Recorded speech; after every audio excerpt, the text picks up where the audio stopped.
Votre invité aujourd'hui dans la grande interview en direct sur Boursorama, c'est Dominique Marcel, le PDG de la Compagnie des Alpes. Bonjour. Bonjour. Merci d'être là avec nous, acteur, je le rappelle, majeur évidemment du tourisme et des parcs de loisirs et des loisirs au sens large en France. Quelques mots, on va se projeter dans l'après parce que quasiment tous les parcs ont rouvert, mais pour vous, comme dans d'autres secteurs, ça a été cette crise d'une rare violence, d'une violence inouïe pour un groupe comme le vôtre, dont l'activité c'est le loisir, c'est le tourisme, enfin voilà, c'est 100 de chiffre d'affaires qui viennent zéro. C'est une crise, en effet, sans précédent, parce qu'à partir du 15 mars, en gros, on a arrêté... Les stations de ski, elles ferment, les parcs, parcs Astérix, Walibi, Futuroscope. On n'a pas pu ouvrir nos parcs, on a fermé les parcs qui fonctionnaient. Donc, en effet, du 15 mars à la mi-juin, on n'a pas eu du tout de chiffre d'affaires. Et on a fait face. D'abord, il a fallu traiter les clients, s'occuper aussi des équipes. On a mis en place, évidemment, des plans d'action, des plans d'économie.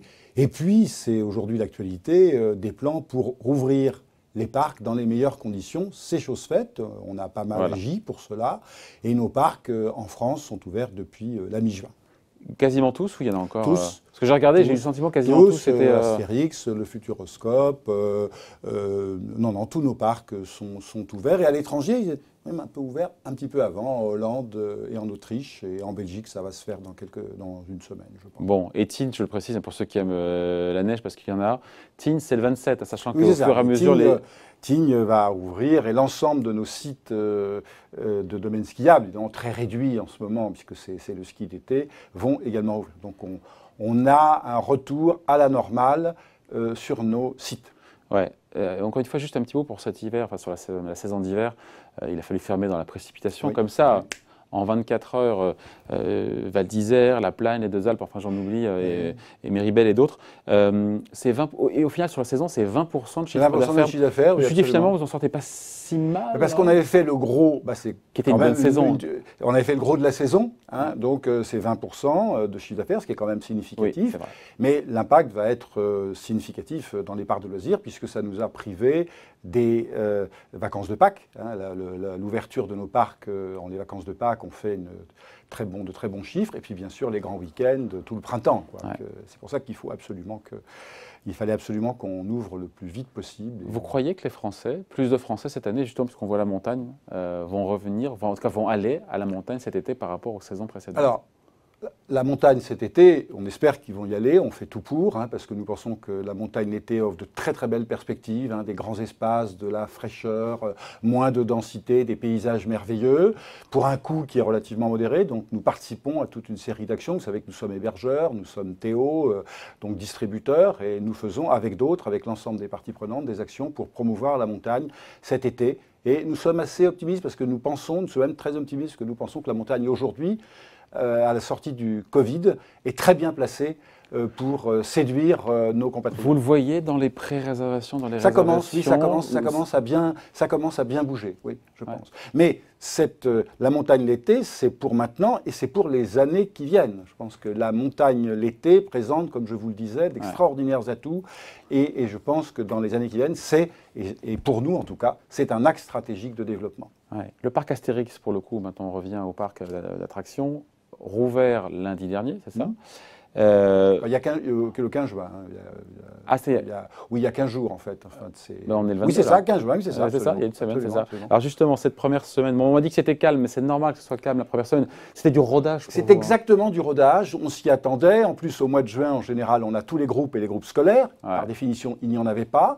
Donc, nous nous attendions tout à fait à ce type de début et avec une fréquentation qui n'était pas très importante. On peut avoir les chiffres justement, parce que moi j'ai lu qu'une journée normale, c'est 12 000. Ça dépend, hein, pas forcément au mois de juin. Là, on a eu quelques milliers par jour.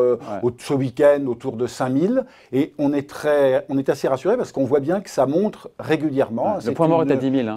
Pour rentabiliser le parc Astérix, c'est 10 000. Oui, j'ai lu, mais je pense au contrôle. Non, en fait, moins pour le rentabiliser. Non, moins. Le point mort est plus bas. Plus bas, 7-8 000 ? Oui, un petit peu plus bas, autour de 5 000. Donc déjà 5 000. Oui, on commence à... Au parc Astérix, vous êtes déjà quasiment au point mort.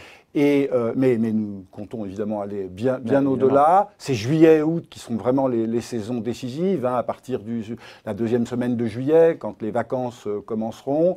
Et nous pensons qu'on a vraiment une très belle offre, hein, dans tous nos parcs, notamment Astérix. Hein, je pense notamment à ce très bel hôtel qu'on vient de construire et qui s'appelle les Quais de Lutèce, qui est magnifique.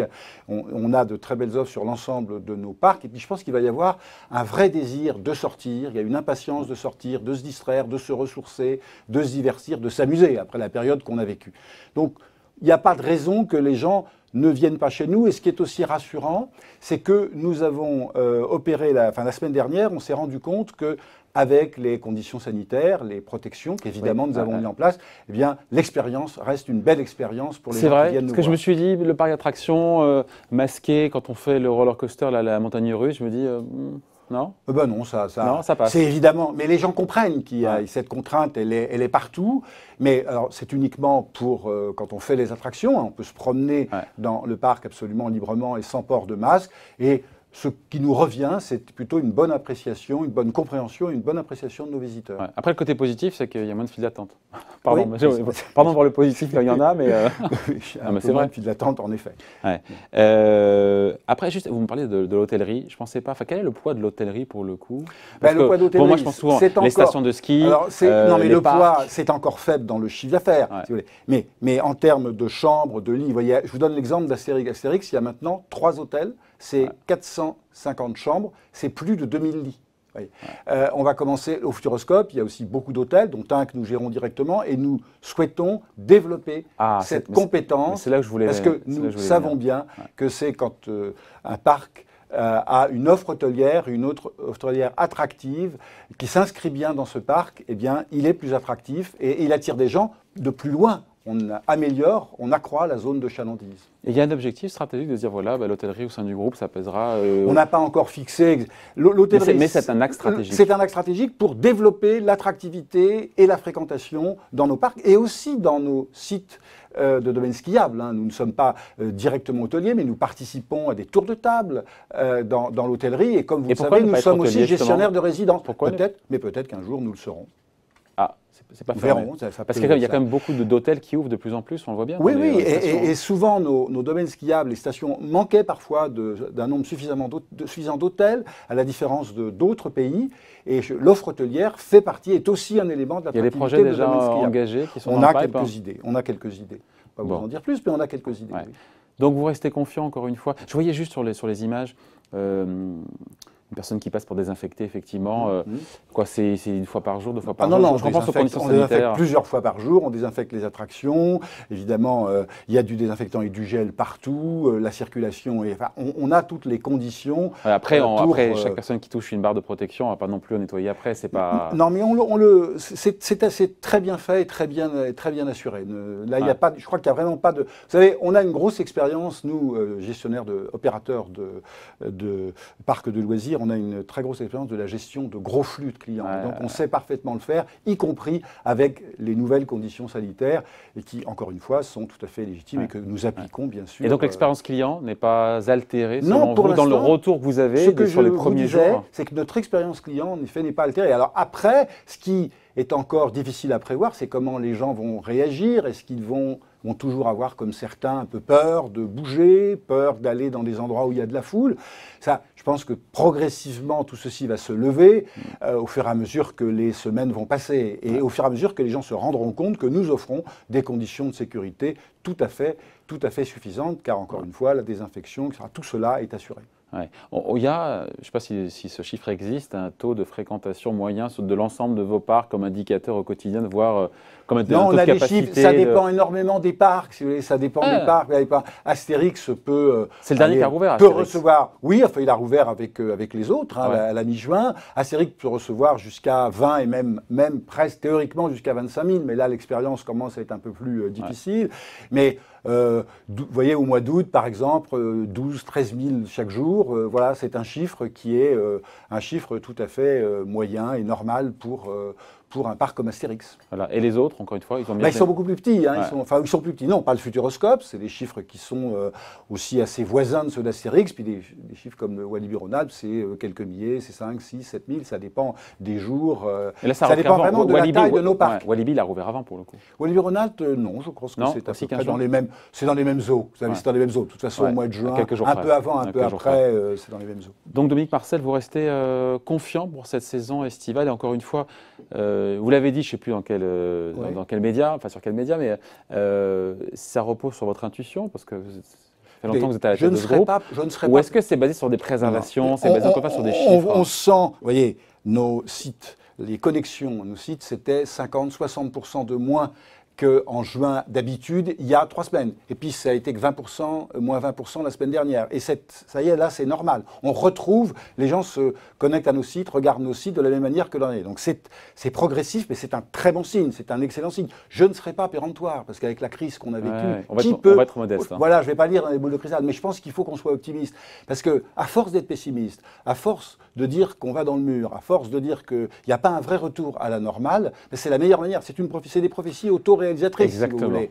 Il faut être un peu optimiste quand même. Il faut un petit peu. Il faut maintenant revenir à la normale, quoi. Ouais. Donc la saison qui s'ouvre, elle peut être sauvée. Elle ne sera pas sauvée au sens où les retards que nous avons connus évidemment au printemps ne seront pas rattrapés, mais j'espère qu'on pourra faire une bonne saison d'été, je le crois, et nous ferons tout pour, et je crois que vraiment on a une offre qui est parfaitement appropriée pour ça. Ouais. J'ai vu sur les publications qui datent de plusieurs semaines déjà, mais bénéfices amputés de 25% sur la période octobre-mars. Oui, mais mars, ce n'est pas très significatif. Il y a 15 jours, c'est le... Donc le plus dur est à venir sur la période. Le plus dur est à venir, on verra les comptes annuels, mais on est un groupe qui avons une très bonne structure financière, un bilan très sain. Et heureusement qu'on avait fait toutes ces actions pour renforcer notre structure financière, parce que ça nous a bien servi. Nous n'avons pas de problème de liquidité, nous n'avons pas de problème pour évidemment honorer toutes nos échéances. Il n'y a pas eu de prêt garanti par l'État, pas eu besoin. Nous allons probablement y recourir, mais c'est pour sécuriser. Pourquoi ce n'est pas déjà fait d'ailleurs? Parce qu'on a reçu Nicolas Dufourc ici qui m'avait dit 100 000 entreprises. Non, mais parce que nous ne sommes pas du tout contraints. Donc c'est un luxe c'est pas un luxe, c'est de la sécurité, c'est un devoir pour moi d'assurer exactement de bonne gestion. Mais pour l'instant, nous n'en avons pas un besoin à un jour près. Et donc le bilan, la qualité du bilan, la qualité de nos structures financières, la solidité de notre actionnariat et la solidité de notre stratégie. Songez qu'au 15 mars, nos parcs faisaient une croissance à 2 chiffres, presque plus 16%. Oh là là. Et que nous allions faire aussi une bonne saison dans les domaines skiables, puisque les vacances de Pâques s'annonçaient très bien. Donc la stratégie est bonne. La stratégie est bonne, le bilan est sain, l'actionnariat est solide et nous soutiendra. Donc il n'y a pas de raison d'être inquiet. Alors bien sûr, on ne lit pas dans le Marc Café, on ne va pas jouer à deviner l'avenir. Bon. Mais nous sommes, encore une fois, confiants, une confiance raisonnée. Juste après, on fera un petit bilan des boîtes du CAC 40 qui vont verser, réduire ou supprimer leurs dividendes. Quelle est la politique, puisque vous allez faire appel, a priori, au prêt garanti par l'État, le chômage partiel aussi, j'imagine. Oui, nous avons eu un recours massif au chômage partiel, surtout pour nos équipes des domaines skiables, bien sûr. Hein. Mais pour ce qui est des dividendes, notre exercice est décalé. Donc, il était avant, c'est en décembre qu'on a annoncé, et donc notre dividende a été, voilà, non mais voilà. Ouf pour ceux qui voulaient. Non, pas ouf, mais pour ceux qui espèrent en toucher les dividendes. Voilà, mais le problème se posera ultérieurement. Bon, juste avant de se quitter, j'ai lu ça, je ne sais plus à qui vous avez déclaré ça, mais c'est intéressant que sur les investissements de la Compagnie des Alpes, il n'était pas question de mettre le pied sur le frein, de rester à pied sur l'accélérateur, 200 millions d'euros, vous coupez un peu quand même, j'ai vu 30 millions d'euros. Oui, mais on n'abandonne rien.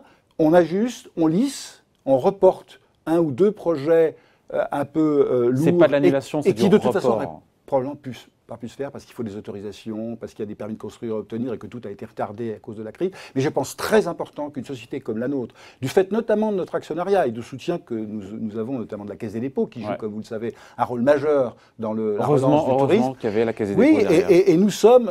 c'est ça aussi qui vous a sauvé? Non, c'est notre situation intrinsèque. Il est évident que la Caisse des dépôts, pour nous, et c'est important d'avoir le soutien de cet actionnaire, ça nous permettra probablement de jouer un rôle dans la relance du secteur du tourisme. La Caisse des dépôts est un des éléments essentiels, majeurs. Hein, que le gouvernement... Nous l'a dit, on a eu Eric Lombard qui est venu ici. Hein. Voilà, exactement. Et la CDA, filiale dédiée tourisme de la Caisse des dépôts, va évidemment, dans ce cadre-là, jouer son rôle. Et il y a des opportunités, nous y travaillons activement. Et ces 200 millions, enfin autour de 200 millions, ils seront investis comment? C'est de la rénovation, c'est de l'ouverture? C'est de la rénovation, ce sont de nouvelles attractions, ce sont de nouvelles remontées, c'est des rénovations de remontées. À ce stade, non. Mais il y aura probablement des opportunités, je l'espère. En France ou à l'étranger? En France, je pense. En création. Ou à l'étranger, en création ou en acquisition. Nous y travaillons en tout cas d'arrache-pied. Et il ne faut surtout pas, ce que je vous disais tout à l'heure, il ne faut pas tout arrêter. Il faut continuer. Et si on s'arrête à investir, et surtout d'investir, et surtout nous, qui avons un actionnariat de long terme, et c'est là l'importance, c'est de viser le long terme. Hein, et il faut continuer d'investir parce que vous savez bien que si on n'investit pas, c'est un enchaînement négatif. Et moi, je préfère un enchaînement positif. Et nous sommes là pour ça. Et on finit là-dessus, Dominique Marcel, mais il y avait besoin, encore une fois, au-delà des infrastructures, au-delà de la Compagnie des Alpes en France, les infrastructures, encore une fois, doivent être modernisées en France parce qu'il y a une compétition, parce qu'on n'est pas le seul pays à recevoir. Parce que vous comprenez que tout le secteur du tourisme, notamment en Europe, est quand même a vécu un véritable tsunami, j'emploie vraiment l'expression. Donc la concurrence va être exacerbée et nous avons quelques faiblesses en matière d'équipement, d'infrastructures touristiques, nous avons en matière d'hébergement, il y a un certain nombre d'installations qu'il faut que l'on rénove, que l'on développe, qu'il faut qu'on lance de nouveaux projets. Tous les pays vont le faire. Et il faut absolument que nous soyons au rendez-vous. Ouais. La concurrence va être exacerbée par la crise. Ne sous-estimons pas l'État, le point auquel la crise a vraiment touché le secteur du tourisme. C'est le secteur le plus touché. Et je dirais qu'aujourd'hui, vraiment l'urgence, c'est que ça reprenne vite. Et heureusement qu'on nous a autorisé à rouvrir, etc. Et c'est d'abord maintenir une offre en bon état. Et après, on verra la suite. Mais c'est d'abord maintenir et consolider l'offre et la qualité, la quantité de l'offre en France. Dernière question, Dominique Marcel, je la pose quasiment à tous les patrons qui viennent me voir. Le télétravail, alors vous en pensez quoi? Quel pourcentage était en télétravail? Alors le télétravail, quasiment est-ce qu'il y a un avant et un après ou pas quasiment généralisé chez nous. Quand c'était possible. Ça a été quand c'est possible, bien sûr, pas pour les personnels des sites, mais qui ne travaillaient pas par définition parce que les sites étaient fermés. Ça a été, il y a eu une très belle mobilisation. Les gens ont bien travaillé. C'était plusieurs milliers. C'était tout enfin, il y avait les salariés qui étaient au chômage partiel, mais sinon, il y a notre siège, il y a 150 personnes, même 200 avec le siège de Chambéry. Presque tout le monde était en télétravail. Ça a été bien, ça ne peut pas durer éternellement. On va certes probablement maintenant faire plus de télétravail, mais ça ne remplace pas, en termes de fluidité, il y a quand même le sujet de la motivation. On sent bien que les gens ont besoin de revenir. Et il faut qu'ils reviennent, parce qu'il y a besoin de se parler, de se voir, de se réorganiser. Il y a besoin un peu de revenir à la normale, comme je vous le disais. On était un peu en état d'apesanteur quand même au cours de ces derniers mois. Et il faut que l'économie française rentre dans l'atmosphère. Bon, on y rentre là. On y rentre, mais il y a encore des comportements, je pense qu'il faut, et moi-même, j'encourage. Non, mais il y a des équipes, il y a une espèce de réticence en disant, au fond, puis il y a les vacances qui ne sont pas très loin, etc. Donc certaines entreprises avaient dit septembre. Il faut maintenant revenir dans la vraie vie. Voilà, la vraie vie. À la Compagnie des Alpes, avec son président. Merci d'avoir été avec nous, Dominique Marcel, donc PDG de la Compagnie des Alpes, donc invité de la grande interview en direct sur Boursorama. Merci. Merci.